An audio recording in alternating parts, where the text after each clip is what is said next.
Hello student, today I am going to teach about quadratic equation. Quadratic equation के बारे में हम लोग आज पढ़ने जा रहे हैं। इसमें सबसे पहले ये समझना है कि क्वाड्रेटिक इक्वेशन किसे कहेंगे। क्वाड्रेटिक इक्वेशन यहाँ पर एक हम लिखते हैं ax² plus bx plus c। ये क्या है, मतलब यहाँ से समझे हम, ये क्वाड्रेटिक फॉर्म में है, क्वाड्रेटिक पोलिनोमियल है, क्वाड्रेटिक बहुपद है। तो यहाँ पर ये सबसे पहले जो है यहाँ पर ये देखेंगे कि यहाँ पर ये ax² bx प्लस c है। तो इसमें से a क्या है, b क्या है, c क्या है। a जो है कांस्टेंट टर्म है, जो रियल नंबर है, यानी a b c क्या है, रियल नंबर, ठीक है, रियल नंबर है। और ये x क्या है, x जो है वेरिएबल है, ये वेरिएबल है, x क्या है, वेरिएबल। और इस कोई भी वेरिएबल हो सकता है, y भी हो सकता है, जगह से ay² plus by plus c। और ये कांस्टेंट टर्म, इसको बोलते हैं कांस्टेंट टर्म, कांस्टेंट यानी अचर पद, अचर पद इसको बोलते हैं। ये x² का गुणांक हुआ, जो रियल हो सकता है, कुछ भी हो सकता है रियल नंबर में जितना भी है। y भी जो है ये वेरिएबल है, इसका कोफिशिएंट है, यानी कोफिशिएंट यानी गुणांक है, ये रियल नंबर है। ये यहाँ पर क्या है, कोई भी वेरिएबल नहीं है, इसीलिए इसको कांस्टेंट टर्म बोलते हैं, पद बोलते हैं, अचर पद बोलते हैं। चलिए यहाँ पर ये तो हम समझ गए यहाँ इसके बारे में। अब क्वाड्रेटिक इक्वेशन और क्वाड्रेटिक पोलिनोमियल। तो क्वाड्रेटिक, पहले इस शब्द का हम लोग मीनिंग निकाल लें। क्वाड्रेटिक का, क्वाड्रेटिक मतलब द्विघात, जिस बहुपद पर दो घात हो, जिस पोलिनोमियल का मैक्सिमम अधिकतम पावर कितना हो, 2 हो। ये भी कर सकते हैं जिस पोलिनोमियल का पावर 2 हो। तो द्विघात में द्वि मतलब दो, क्वाड्रेटिक मतलब भी वही होता है, दो, क्वाड्रन। तो इस तरह से क्वाड्रेटिक मतलब हो गया कि जिस पोलिनोमियल का घात यानी पावर यानी डिग्री क्या हो, 2 हो। इस बहुपद की बात करें, इस बहुपद का पावर कितना है, 2 है। तो ये हो गया क्वाड्रेटिक पोलिनोमियल। अगर यहां इक्वल दे दें और यहां 0 लगा दें तो यह हो गया क्वाड्रेटिक इक्वेशन। और अभी तक ये नहीं लगाए थे तो बोल रहे थे क्वाड्रेटिक पोलिनोमियल। अगर यहां इक्वल टू 0 लगा दिए तो ये क्वाड्रेटिक इक्वेशन हो गया। अब यहां पर एक चीज और चलें कि आखिर पहचाने कि ये x क्यों, अगर यहां दे दें 2 प्लस 3x² प्लस 5x क्या, या 5 कुछ भी दे दें, क्या ये पोलिनोमियल क्वाड्रेटिक है या नहीं है। तो ये नहीं है, नो। क्यों, क्योंकि इस पोलिनोमियल का मैक्सिमम पावर कितना है, 3 है, इसलिए यह क्वाड्रेटिक नहीं है। और एक चीज, क्वाड्रेटिक की पहचान करने के लिए आप ये भी देखेंगे कि इस पर जो पावर होना चाहिए, पोलिनोमियल कब होगा, पोलिनोमियल का मतलब होता है, पोलिनोमियल को भी याद दिला दें कि इस पर पावर हमेशा पॉजिटिव इंटीजर होना चाहिए, पॉजिटिव होना चाहिए, इंटीजर्स होना चाहिए, पॉजिटिव इंटीजर्स होना चाहिए। यानी कि ax पर यदि ये आ जाए तो या ये दे दें 2x माइनस 3 या -2 भी पावर दे दें 5x प्लस 1। क्या ये जो है क्वाड्रेटिक पोलिनोमियल है। तो हम सीधा कहेंगे ये तो पोलिनोमियल ही नहीं है, तो क्वाड्रेटिक क्या होगा, क्योंकि इस पर पावर क्या है, निगेटिव है, निगेटिव इंटीजर्स है, इसलिए यह नहीं होगा। यह जब पोलिनोमियल नहीं है तो क्वाड्रेटिक कैसे हो सकता है, क्वाड्रेटिक भी नहीं है। ओके, अगर आप यहां पर ये कह दें चलिए ऐसा दे दे,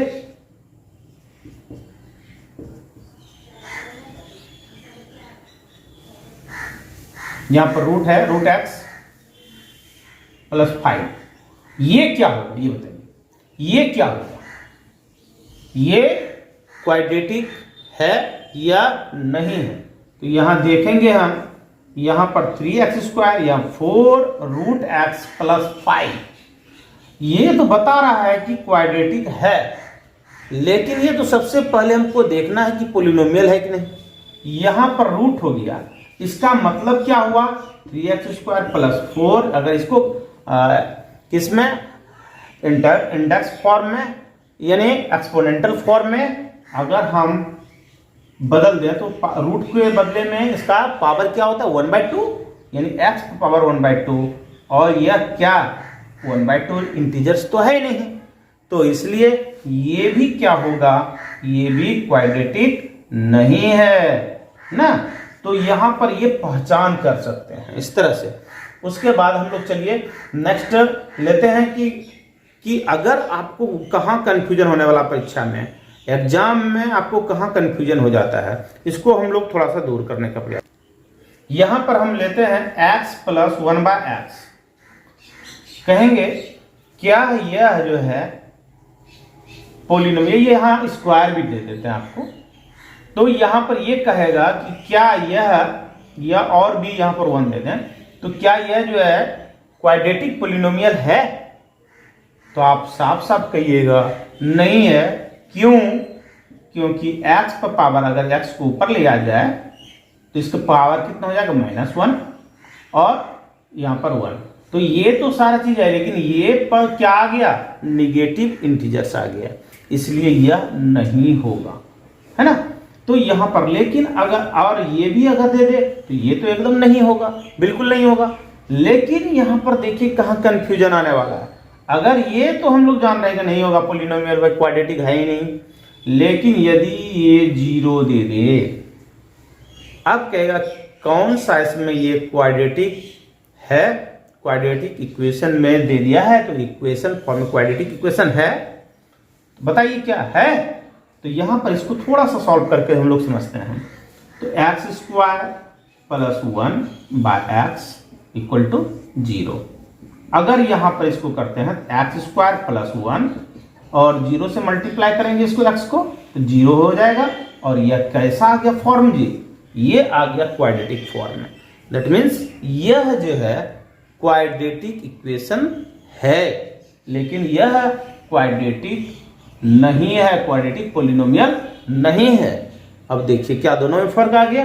तो यहां पर ये कंफ्यूजन हो सकता है एग्जाम में, अगर आपको देखना है कि अगर दे रहा है इक्वेशन क्वाड्रेटिक इक्वेशन है, क्या द्विघात समीकरण है, तो उसको सॉल्व करके हमको देख लेना पड़ेगा कि है अथवा नहीं है। तो यहां पर एक कंफ्यूजन। दूसरा हम लोग और लेते हैं, चलिए यहां पर लेते हैं x - 1 x प्लस 3 कुछ भी x प्लस 2 x माइनस, क्या यह जो है क्वाड्रेटिक इक्वेशन है या नहीं है, ऐसा दे सकता है। इसमें आप चूज कर सकते हैं, 4 ऑप्शन रहेगा, उसमें से आपको देखना है, क्योंकि इस एग्जाम में 70 नंबर का ऑब्जेक्टिव आने की संभावना है। तो यहां पर हम क्या करेंगे, इसको मल्टीपल करके सॉल्व करेंगे सबसे पहले, लेकिन आपको उतना करने की जरूरत नहीं, एक टेक्निक बताएंगे जिसमें कि सॉल्व करने की जरूरत ही नहीं पड़ेगी। यहां पर एक ये कर लें x² plus 3x minus x, -1 से होगा -x -3, यहां पर कर लें x² minus 5x plus 2x और ये -10। तो हम देख रहे हैं ये -x² और ये x² दोनों प्लस में है। अगर इस पार लाते हैं, इक्वेशन है बीच में, इक्वल टू का चिन्ह, अगर इसको इस पार लाएंगे तो ये पॉजिटिव है, इधर होगा तो क्या होगा, निगेटिव हो जाएगा, और ये क्या है, पॉजिटिव है। तो ये और ये कट जाता है, आप लोग तो जानते हैं। ये कट गया तो क्या बचेगा, कितनों सॉल्व करेंगे तो यही ना बचने वाला है। तो जो 2 पावर का था वो तो बचने वाला है ही नहीं, बचा ही नहीं, तो होगा नहीं। ठीक है, अब हम लोग इस तरह का कई आप लोग एक्सरसाइज करेंगे कि एक्सरसाइज में दिया हुआ है, चाहे KCSE ना हो या NCERT हो, उसमें आप सॉल्व करके देख लेंगे और ये देखेंगे, टेक्निक से देखेंगे। यदि इस तरह का हो, यानी इस पार भी एक्स स्क्वायर आ रहा है और यहाँ इस दोनों को मल्टीप्लाई करके देखेंगे कि यदि सेम आ रहा है, यहाँ 2 रहेगा तो फिर नहीं होगा, तो नहीं होगा, क्योंकि यहाँ तो x² आ रहा है, यहाँ 2x² आ रहा है, तब तो बच जाएगा ना, बच जाएगा, एक x² बच जाएगा तो क्वाड्रेटिक हो गया। बस यही देखना है। और आपको यदि यहाँ पर और ये x² है, ये भी x² है, तो देख रहे हैं x² का इधर भी जो है x² ही आने वाला है और इधर भी x² आने वाला है, ये तो जाने वाला है, आने वाला नहीं। और दूसरी बात देखना है, क्या देखना है, यहाँ ये प्लस में आ रहा है, ये भी अगर प्लस में आ रहा तो कोई ये होगा ही नहीं। ओके ना। नेक्स्ट, क्वाड्रेटिक इक्वेशन को अब जो है हम लोग सॉल्व कैसे करेंगे। कोई भी इक्वेशन होगा तो उसको सॉल्व कैसे करेंगे, यानी रूट निकालना। उसमें हम लोग कहते हैं कि जीरोज निकालते हैं, यानी शून्यक निकालते हैं। हिंदी में लिखा हुआ है NCERT में, हिंदी में शून्यक। तो शून्यक किसको कहेंगे या रूट किसको कहेंगे। तो रूट जो है, रूट्स ये क्या है, अगर कहेगा मूल निकालें, इसको हिंदी में बोलते हैं मूल, मूल निकालें, ऐसा क्वाड्रेटिक इक्वेशन दे देगा आपको, है ना, ये दे दिया। आपको कहेगा इसका मूल निकालें, रूट निकालें या जीरोज निकालें, यह कितना जीरोज हो सकता है, इसकी संभावना क्या है। तो आप लोग यहाँ पर साफ साफ रूट वो x का वह वैल्यू है ना, यानी किसी भी वेरिएबल का वह वैल्यू, कोई भी वेरिएबल x y z जो भी हो, उसका वह वैल्यू जिसके लिए इस क्वाड्रेटिक इक्वेशन का वैल्यू क्या हो जाए, 0 हो जाए, शॉर्ट, है ना। द वैल्यू ऑफ किसका, वेरिएबल, कोई भी वेरिएबल, है ना, जिसके लिए इस क्वाड्रेटिक ax² + bx + c = 0 हो, ऐसा। तो ये वही वैल्यू, जैसे मान लिया कि एग्जांपल लेते हैं, x² - 4 है, कहेगा कि इसका जीरोज क्या होगा या शून्य क्या होगा, रूट क्या होगा, मूल क्या होगा। तो आप देखेंगे क्या लगाएं जो कि 0 हो जाए, यहां पे इसका वैल्यू 0 दे दे। क्या लगाएंगे, क्या x का बहुत सारा वैल्यू, अगर कोई भी पॉलिनोमियल होता है x² - 4 दे दें तो इसके लिए कई वैल्यूज निकल सकते हैं। अगर यहां -1 रखते हैं, अगर इससे -1 रखते हैं तो -1 का स्क्वायर -4, तो यहां पर ये देखिए क्या होता है, 1 - 4 यानी कि -3, ये कई वैल्यू दे सकता है। लेकिन वैसा वैल्यू 0 कहलाएगा, शून्य कहलाएगा, जो इसका वैल्यू 0 कर दे। तो कौन सा होगा, अगर ये 2 रख दें +2, 2² - 4, है ना, कौन सा वैल्यू दे रहा है भाई, तो ये आ गया आपका 4 - 4 यानी 0। यदि यहां पर भी अगर दे दें -2 रख दें तो यहां पर क्या होगा, -2 भी रख दें तो यहां पर क्या होगा, -2 का स्क्वायर -4 यानी कि 4 - 4 = 0। हम लोग देख रहे हैं कि वो वैल्यू किसके लिए, तो ऐसे हम लोग क्या करते हैं, सॉल्व डायरेक्ट कर सकते हैं। अब कहिए कि इतना सोचना पड़ेगा, नहीं, ये समझने के लिए है, ये समझने के लिए। यदि x² - 4 है, इसका वैल्यू ऐसे सॉल्व कर सकते हैं जैसे आप सॉल्व करते हैं। तो x² = 4, x = √4, तो प्लस, रूट में प्लस माइनस लगता है, ठीक है, तो प्लस माइनस इसका वैल्यू क्या होगा, 2, यानी कि x का वैल्यू क्या होगा, +2 - 2। आई बात समझ में, ये हो गया।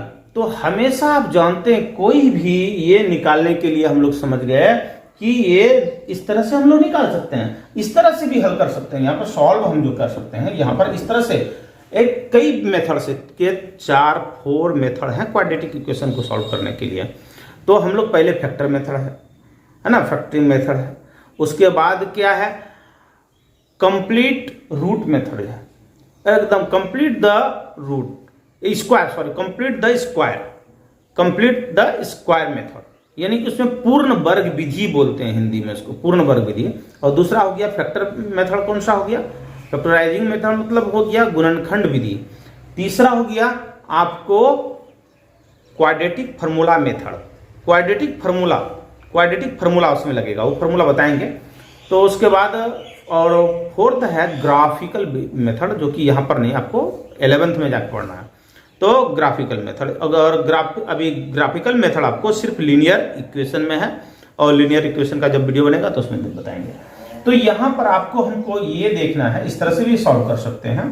तो फैक्टर कर सकते हैं, क्या कर सकते हैं, ए स्क्वायर, यहाँ पर 2 स्क्वायर लिख सकते हैं, इस तरह से भी कर सकते हैं। तो A square minus B square क्या होता है, A plus B into A minus B equal to 0। तो यहां पर क्या होगा भाई, इसीलिए x plus 2 equal to 0 and x minus 2 equal to 0, दोनों का वैल्यू 0 होगा, या इसका भी 0 होगा, इसका भी 0 होगा, तभी हो सकता है 0 होगा, या किसी एक का होगा। लेकिन हम इसी का माने या इसी का माने, तो दोनों को लेके चलते हैं। x इक्वल टू माइनस 2 और इक्वल टू 2, तो यहाँ पर ये भी 2 वैल्यू निकल गया और वहां भी 2 वैल्यू निकल गया। तो हम लोग इस प्रकार से देख सकते हैं।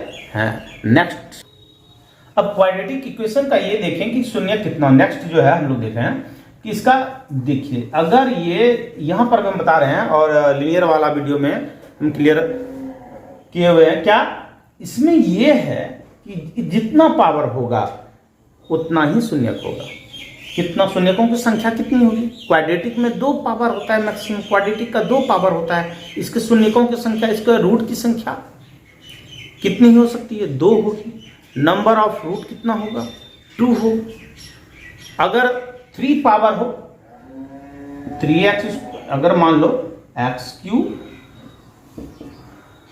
2x स्क्वायर प्लस 4 ऐसा हो, या 3x प्लस 4 हो, यानी कि ये कौन सा है, इस पोलिनोमियल का डिग्री यानी पावर कितना है, 3 है। तो इसका शून्यकों की संख्या, इसका रूट की संख्या, नंबर ऑफ रूट्स कितना होगा, नंबर ऑफ रूट्स इसका 3 होगा। 3 शून्यक निकलेंगे, 3 वैल्यूज निकलेंगे x का, यानी रूट मतलब समझ रहे हैं, x का वैल्यू, x का वैल्यू 3 निकलेगा। 3 वैल्यू के लिए ये इसको 0 होना है। आई बात समझ में, इसके लिए 3 वैल्यू निकल सकता है। ओके, अब यहां पर हम, यहां क्वाड्रेटिक है तो यहां पर कितना होगा, 2 हो। इसका लीनियर कोई होता है, लीनियर का ग्राफ कैसा होता है, स्ट्रेट लाइन होता है ना। एक घातीय बहुपद को लीनियर, एक घातीय जिसमें कि 1 पावर हो, जिस पोलिनोमियल का 1 पावर है उसको लीनियर बोलते हैं, लीनियर पोलिनोमियल बोलते हैं, और जिस पर 2 पावर क्वाड्रेटिक बोलते हैं। क्वाड्रेटिक का कैसा होता है, ऐसा होता है। क्वाड्रेटिक का ग्राफ कैसा होता है, इस प्रकार से होता है, कर्व होता है, वलय होता है, इस तरह का। तो हम लोग यहां पर देखें तो 2 चीज, इसका थोड़ा ग्राफ हम क्लियर कर देते हैं। यहां पर ये बता रहा है एक भी शून्यक नहीं होगा, एक भी ये सॉल्व नहीं होगा, एक भी सॉल्व नहीं होगा। क्या ये जो है ऐसा भी हो सकता है, क्वाड्रेटिक इक्वेशन ऐसा भी हो सकता है जिसका कि सॉल्व नहीं होगा। अगर यहां पर ये ग्राफ है, ये अगर ये है ग्राफ इस तरह का है, 2 बिंदु, एक्स एक्स को कितने बिंदु पर काट रहा है, एक्स एक्सिस को कितने पॉइंट पर काट रहा है, एक्स एक्सिस को 2 पॉइंट पर काट रहा है, इसलिए 2 आंसर होगा इसका, 2 3 या कुछ भी हो, 2 वैल्यू निकलेगा इसका। अगर इस तरह का हो, इसका भी वैल्यू 2 पॉइंट पर काट रहा है तो 2 वैल्यू निकलेगा, जैसे -1 और प्लस हो सकता है +3, ये भी हो सकता है, इस तरह का वैल्यू निकलेगा, यानी कि 2 वैल्यू होगा। अगर आपको कहीं कहीं ये लगेगा कि इस तरह से दिया हुआ है, देखिए अब क्वाड्रेटिक में भी ये क्वाड्रेटिक का है, यहां पर कितना हो सकता है, सेम हो सकता है, 2 आएगा इस तरह का, सेम वैल्यू 2 आएगा, 2 लिख सकते हैं इस तरह से। तो ये 3 परिस्थितियां आ रही है कि एक तो ये 2 पॉइंट पर कटने वाला, ठीक है, 2 पॉइंट पर कटने वाला, ये तो सेम है। एक भी नहीं कटेगा, एक भी इसका सॉल्व नहीं होगा, पॉसिबल नहीं है। एक भी इसका जो है सॉल्यूशन करें तो x का वैल्यू नहीं होगा, पॉसिबल नहीं होगा, कोई भी रियल नंबर नहीं निकलेगा, है ना। और तीसरा आ रहा है इक्वल होगा, दोनों जो शून्यक होगा, 2 रूट जो होगा, दोनों रूट इक्वल होगा। अगर 3 है तो 3, 4 है 4, 5 है 5, इस तरह से 2 वैल्यू सेम होगा।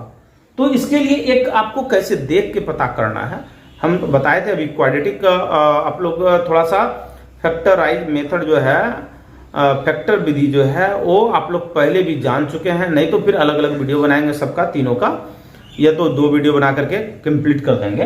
लेकिन इसमें सबसे पहले समझाने का प्रयास करते हैं कि हम लोग उसके द्वारा कैसे जान पाएंगे, कि देखते ही ये थोड़ा सा सॉल्व करेंगे और बता देंगे कि इसका कितना सॉल्यूशन होगा, इसका रूट कैसा होगा, इसका रूट रियल होगा कि रियल नहीं होगा, है ना, इमेजिनरी होगा, क्या होगा उसका पता करेंगे। देखते हैं क्वाड्रेटिक फार्मूला मेथड।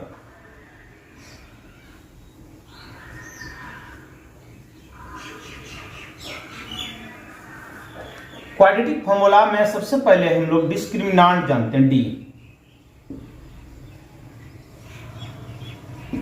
इसको डी से डिनोट करते हैं, यानी बी स्क्वायर माइनस 4ac। तो d इक्वल टू डिस्क्रिमिनांट जो निकालते हैं, यानी बी स्क्वायर माइनस 4ac। तो d का वैल्यू हमको निकालना है। b क्या है आप लोग जान रहे हैं, ये जैसे पहले निकालने के लिए बताते हैं। मान ली एक एग्जांपल लेते हैं, एग्जांपल लेते हैं यहां पर क्या, 2x square plus x plus 1। ये कोई भी क्वाड्रेटिक इक्वेशन ले लिए है। अब आपको पता करना है इसका कैसा होगा। तीन स्थिति हम देखे ग्राफ में भी हो सकता है, तो यहां पर इसका डी निकालना पड़ेगा। डिस्क्रिमिनांट क्या निकालेंगे, डिस्क्रिमिनांट यानी इसको कहते हैं विवेचक हिंदी में, या विविक्त कर। तो आपको एनसीईआरटी हिंदी में मिलेगा विविक्त कर या विवेचक, और इंग्लिश में मिलेगा डिस्क्रिमिनांट। तो बी स्क्वायर माइनस 4ac। अब देखिए बी क्या है कि बी तो ये x का गुणांक, x का कोफिशिएंट ऑफ x b कहलाता है। तो x इसका कुछ नहीं है तो क्या है, 1 है, इसलिए लिए कि एक बार में आप लोग समझ जाए। तो चलिए बी स्क्वायर यानी कुछ नहीं है भाई यहाँ, तो x का कोफिशिएंट कुछ नहीं है तो 1 है, 1 का स्क्वायर कर दिए हम। 4 a में कितना है 2, c में कितना है 1। चलिए 1 माइनस 4 टू जाए यानी 4 दूनी 8 होता है, माइनस 7। ठीक है, अब एक ये लेते हैं। अब इसका वैल्यू क्या निकल रहा है, -7। ये निकालने के लिए अगर हम लेते हैं यहां पर 2x square minus 4x plus 1, या 2 कुछ भी लेते हैं, चलिए चलते हैं, इक्वल टू इसका कहेगा ऐसा कैसा होगा, क्या होना है। तो यहां पर निकालते हैं, डी निकालते हैं, बी स्क्वायर माइनस 4ac, डिस्क्रिमिनांट निकालते हैं।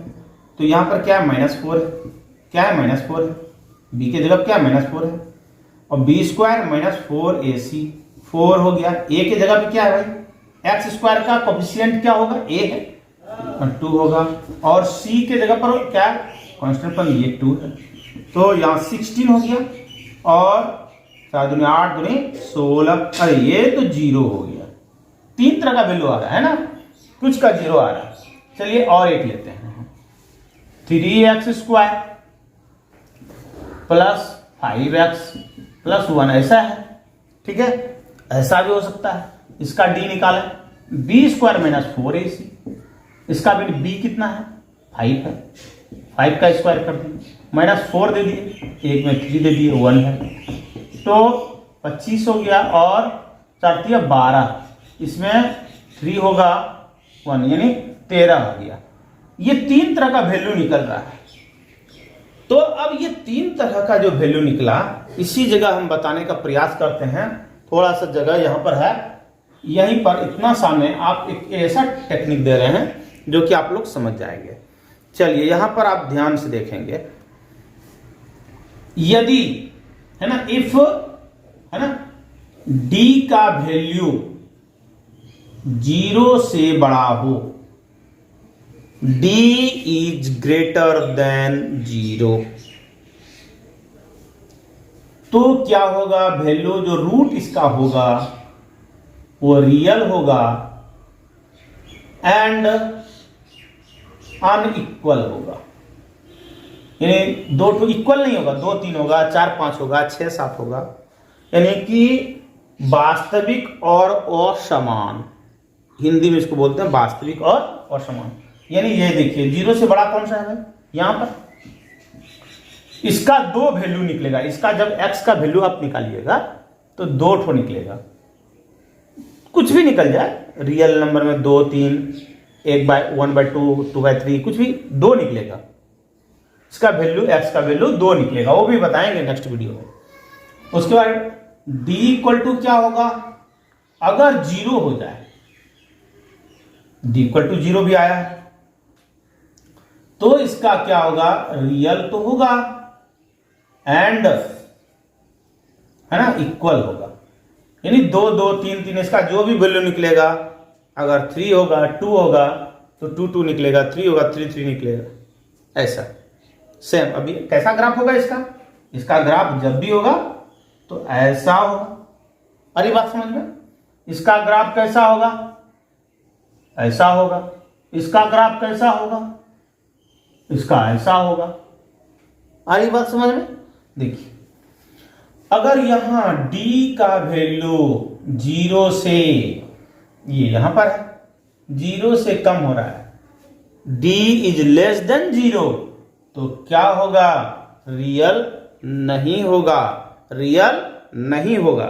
यहां पर हम लोग लिख सकते हैं not real, not real, real होगा ही नहीं, इसका संभव ही नहीं है, इसका 0 निकालना संभव है ही नहीं, क्योंकि इसका वैल्यू x का वैल्यू कोई वास्तविक संख्या, रियल नंबर, वास्तविक संख्या होगा ही नहीं। ठीक है, तो यहां पर ये हम लोग देख लिए, ये कंप्लीट इतना सा। नेक्स्ट वीडियो इसके बाद जो होगा आपका सॉल्यूशन के लिए बताएंगे, और 2 वीडियो में, नेक्स्ट वीडियो में हमको टोटल यानी कि कंप्लीट लगभग हो जाएगा, इसलिए नेक्स्ट वीडियो आप लोग जरूर देखेंगे। मुझे पूरा विश्वास है कि आप सबों को यह वीडियो काफ़ी पसंद आया होगा, इसलिए आप लोग के तरफ से एक सहयोग करना है, और कैसे, लाइक, सब्सक्राइब और शेयर करके। Okay, thank you.